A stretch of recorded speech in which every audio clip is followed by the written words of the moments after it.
Саламатсыздар ма оқушылар? 6 сынып математика бір айнымалысы бар сызықтық теңсіздік тақырыбы бойынша оқулықтағы 955 есептен 958 есеп аралығында есептердің шығарылуын көрсетейін. Алдымен менің каналыма тіркелуді ұмытпаңыздар, олайса есебімізді бастайық. Тік төртбұрыш берілген. Тік төртбұрыштың ұзындығы 11 см. Оның периметрі, мына периметрі, қабырғасы 8 см, мына квадраттың периметрінен кем болу үшін оның ені неше сантиметрден кіші болу керек дейді. Енді ол үшін мына жерде тіктөртбұрыштың периметрі формуласын және квадраттың периметр формуласын қолданамыз. Орнына әкеліп қояйық.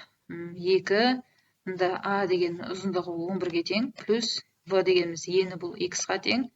Ол кіші болу керек. Мынаның периметрі 4А болса, 4А-ның мәні 8-ге тең. Енді екі жағын 2-ге қысқартып жіберсем, 11 қосылған X кіші, мында 2 қалады, 2-ні 8-ге бөлсем 16, X кіші, 16-дан 11 алсам, менде 5 болады. Сонымен есептің жауабы бізде ені неше сантиметрден кіші болу керек дейді. Ені 5 сантиметрден кіші болу керек. Кіші болу керек. 956 есеп. Саяхатшылар қайықпен А пунктінен В пунктіне 3 сағат 30 минуттан кем уақытта барып қайтты дейді. А пунктінен В пунктіне деп алайық. Надан барып және қайтып келу барлық уақыт Т десек, сол 3 сағат 30 минуттан кем дейді. 3 сағат 30 минут дегенді сағатқа айналдырып жүретін болсам, 30-ды 60-ға бөлсем, сонда 3 60-тан 30 деп аламын, қысқартам, сонда 3,5 сағат. Сонда бізде Т-ның мәні 3 сағат 3,5-тен кіші болу керек, кем болу керек мәні. Енді қайықтың тынық судағы жылдамдығы 5 км сағат, ағыс жылдамдығы бізде 2 км сағат.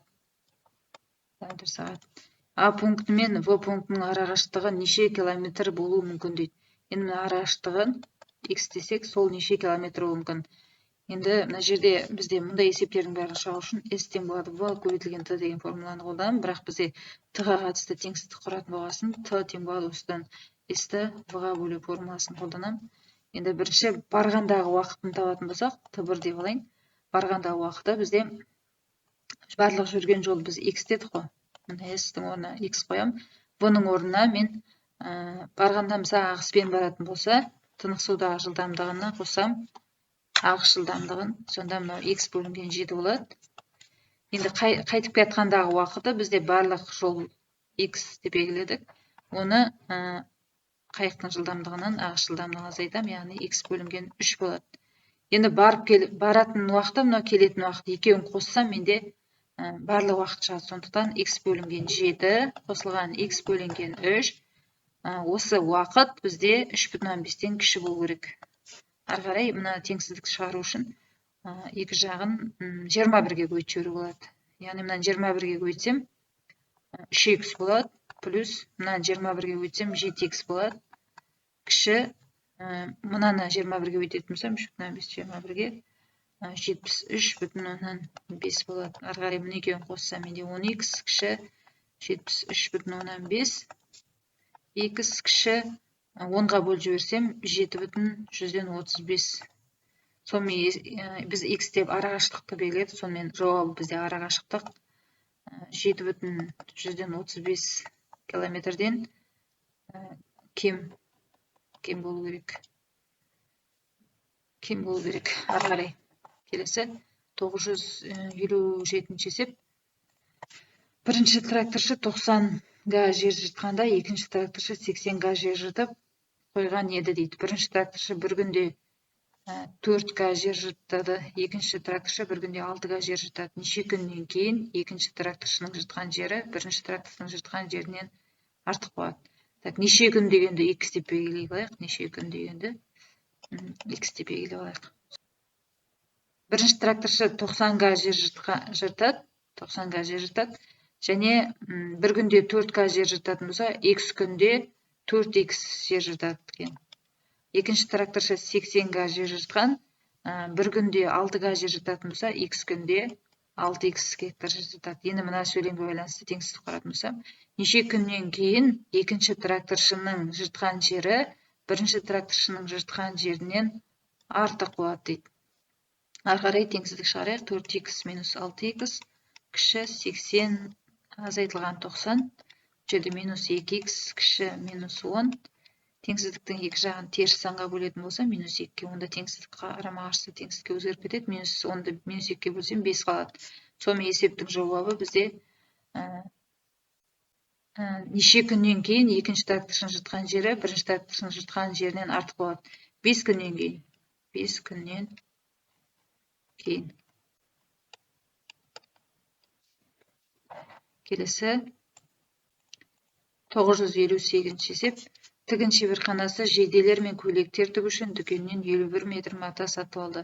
Яғни бізде барлығы 51 метр мата. Әрбір жейде 2 метр матадан тігіледі. Әрбір деген сөз бір жейде. Бір жейде 2 метр матадан тігіледі. Әрбір көйлек бір көйлек 2,5 метрден кем емес десе, онда былай болады теңсіздік. Кем емес метр матадан тігіледі дейді. Тігін шеберханасы сатып алған матадан 8 жейде тіксе, яғни мынау 8 жейде тіксе дейді. 8 жейде тіксе, тіксе қалған мата неше көйлек тігуге жететін бағала дейді. Қалған мата бізден x деп көйлек тігуге деп есептейік. Сонымен теңсіздікті былай құрамыз. Мынау бізде 2 мен 8-ді көйтсек, мына жерде 16 да, 16 жейде тігеді. Мынау бізде барлық мата. Сонда мені қалған матаны табу үшін 51-ден 16-ны алып тастасам, менде қалған мата, менде мына 2,5-ті x-ға көйтсем, ана көйлекке, жалпы барлық көйлекке жететін матаның несі шығады, мөлшері. Сол бізде теңсіздік былай болу керек. Ары қарай мынаны 2,5-ті мына жағына шығарып жіберетін болсам, теңсіздікті былай жазам. Мынау 51-ден 16-ны алып тастасам, 35 қалады. X-ті табу үшін 35-ті 2,5-ге бөлем. Сонда x кіші немесе тең 30 шығады. Сонымен есептің жауабы неше көйлек тігуге жететін бағала дейді. 14 көйлектен артық емес. 14 көйлектен артық емес деп жауап жазамыз.